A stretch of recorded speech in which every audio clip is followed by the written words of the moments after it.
Thank you for joining us for This Week with Wilson. This week there were many committee meetings and hearings and speeches and meaningful meetings with constituents in the office. The House Foreign Affairs Committee held an important meeting to discuss our closest ally in the Middle East, Israel, and the threats we face.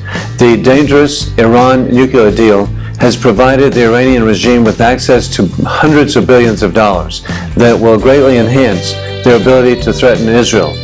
The regime last month even wrote on the side of 2 ballistic missiles, quote, "Israel must be wiped off the map," end of quote, in Hebrew.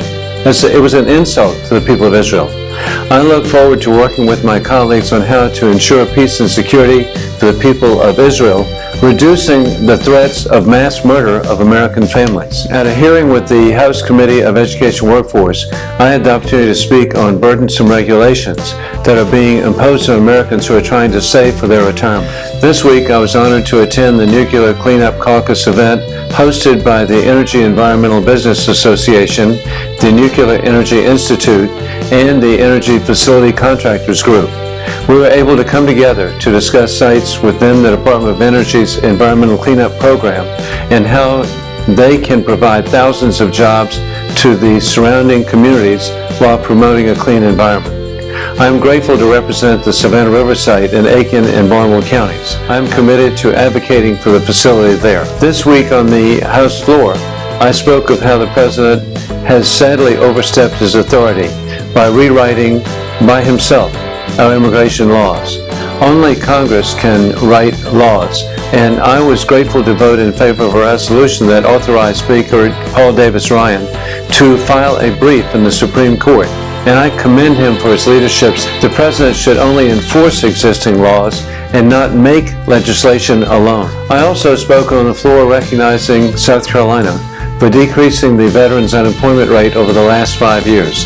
Today, veterans' unemployment has dropped to just 4.4%, and that is one of the lowest in the country. These brave men and women have been training and have the experience and education that would make them a valuable asset at any business. I appreciate the dedicated efforts of our community organizations that promote hiring of our nation's heroes. I was grateful to meet with so many constituent groups that were in Washington this week. I enjoyed meeting with Darlene Graham, sister of my good friend Senator Lindsey Graham, as she traveled to Washington with the delegation from the South Carolina Vocational Rehabilitation Department. I was also grateful to speak with representatives from the South Carolina Recreation and Parks Association and the leadership of the South Carolina Bar Association. It is always a joy to hear from the 2nd Congressional District community while I'm in Washington.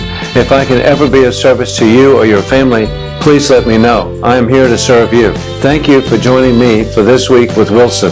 If you have any questions about issues before Congress or would like to contact the office, visit www.joewilson.house.gov. I'm grateful to have the opportunity to serve you in Congress.